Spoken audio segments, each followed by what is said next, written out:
हरियाणा के यमुनानगर में मानसून ने एक बार दस्तक दे दी है। सुबह से ही जहां तेज बरसात हो रही है तो वहीं यमुनानगर के पहाड़ी इलाकों में से निकलने वाली सोम नदी भारी बरसात की वजह से उफान पर है। सिंचाई विभाग के मुताबिक सोम नदी खतरे के निशान से ऊपर बह रही है। पानी का बहाव तेज होने से नदी का तटबंध भी टूट गया, जिसके बाद 2 दर्जन के करीब गांव पानी की चपेट में आ गए हैं।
पहाड़ों पर हो रही बरसात का असर मैदानी इलाकों पर भी दिखाई दे रहा है।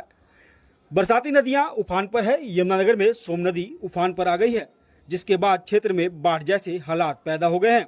रविवार सुबह से ही जिले में बरसात शुरू हुई थी, तो वहीं पहाड़ों से निकलने वाली सोम नदी इस समय उफान पर है।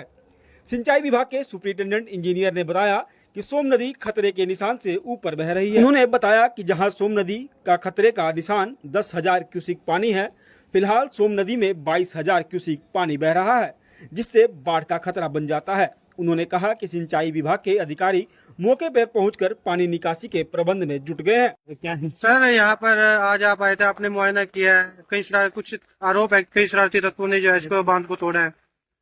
उनको कानून के हिसाब से जो भी कानून के खिलाफ कार्रवाई करेंगे, इसको पानी रुकने के बाद इसको मरम्मत कर दी जाएगी।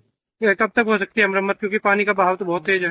पानी डाउन होने के ऊपर, जब तक पानी डाउन नहीं होगा इसमें कर नहीं सकते। पानी डाउन होने के बाद इसको रिपेयर करेंगे। कितनी फसल जो है नुकसान हुआ है, कितना अंदाज? 700 नुकसान हुआ। तो कितने गांव प्रभावित हुए इससे? 8 से 9 गाँव प्रभावित। सोम नदी के उफान पर आने से करीब 2 दर्जन गांव प्रभावित हुए हैं। सैकड़ों एकड़ फसल जलमग्न हो गई है। ग्रामीणों ने बताया कि हर साल पहाड़ों का पानी सोम नदी में आता है और कहीं गांव को अपनी चपेट में ले लेता है, जिससे कई गांव प्रभावित होते हैं। ग्रामीणों ने कहा कि सभी फसल नष्ट हो गई है, घरों में भी पानी घुस गया है, जिससे लाखों रुपए का नुकसान हुआ है। ग्रामीणों ने मांग की है कि मुख्यमंत्री नायब सिंह सैनी तुरंत बाढ़ से प्रभावित इलाकों पर ध्यान दे। वहीं ग्रामीण सोहनलाल सैनी ने कहा कि इस बाढ़ के कारण सैकड़ों एकड़ फसलें जलमग्न हो गई है। हर साल प्रशासन इसको पक्का करता है, लेकिन हर बार इसी तरह किसानों को लाखों रुपए का नुकसान होता है। भाई, मेरा नाम नरेंद्र कुमार है। कितना बताऊं, बची कुछ नहीं इसमें। तो ये तो सारा ही करीब हुआ है, साल हुआ भाई। वैसा है कुछ तो पहाड़ी इलाके में बरसात हुई रात, कल की रही, कुछ ही है रात की। उसकी वजह से जो नदी की पटड़ी वगैरह है, नदी का बहाव सारा ही इधर ही हो गया। ये तो 20 साल से नदी का बहाव तो यही नहीं है, नहीं गोवा में है। उधर नहीं रहा नदी का बहाव, जहाँ नदी थी। नदी का बहाव तो यही गोवा में 20-25 गोवा में। तो कितना नुकसान है? चला बची कहाँ भी देख रहे थारे सामने किले डूब रहे सारे। कितने एकड़ का नुकसान होगा? कितने एकड़ का भाई, ज्यादा अंदाजा तो चलो मोटा अंदाजा बता रहा बेटा, 300 एकड़ का तो कतई जीरो ही लिया काम। इनमें तो बची कुछ नहीं। लोग के जो से पॉपुलर थे बेचारे के लाए, कोई छोटा भी था, कोई बड़ा भी था, किसी के 100 पेड्डे भी थे, 50 के सारे पटपुट लिए। क्या मांग करते हैं? मांग तो भाई देखो, हमारी तो सीएम सैनी, नायब सैनी से, मुख्यमंत्री जी से हाथ जोड़ का निवेदन है कि आप ग्रामीण क्षेत्र से जुड़े मान लो आदमी है, तो कम से कम इन 20-25 गाँव के बारे में कुछ ख्याल करो, कुछ सोचो। कतई देना ही ना मारो बेचारे जमीन। हमारी तो उम्मीद है कि मुख्यमंत्री साहब तक हमारी बात पहुंचा और इस पर कुछ कार्रवाई करा।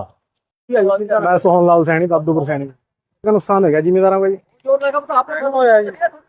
पानी बहुत ज्यादा आया है, अगली बार बरसात बहुत ज्यादा होने की वजह से नदियों उफान पे, बरसाती नदियां हैं। पटड़ी टूटी है, तोड़ी गई है जी? पटड़ी टूटी हो शायद जी, वहां तक तो कोई पहुंच नहीं सकता, कोई ढाई नहीं सकता जी वहां जाके। तो हर साल टूटते?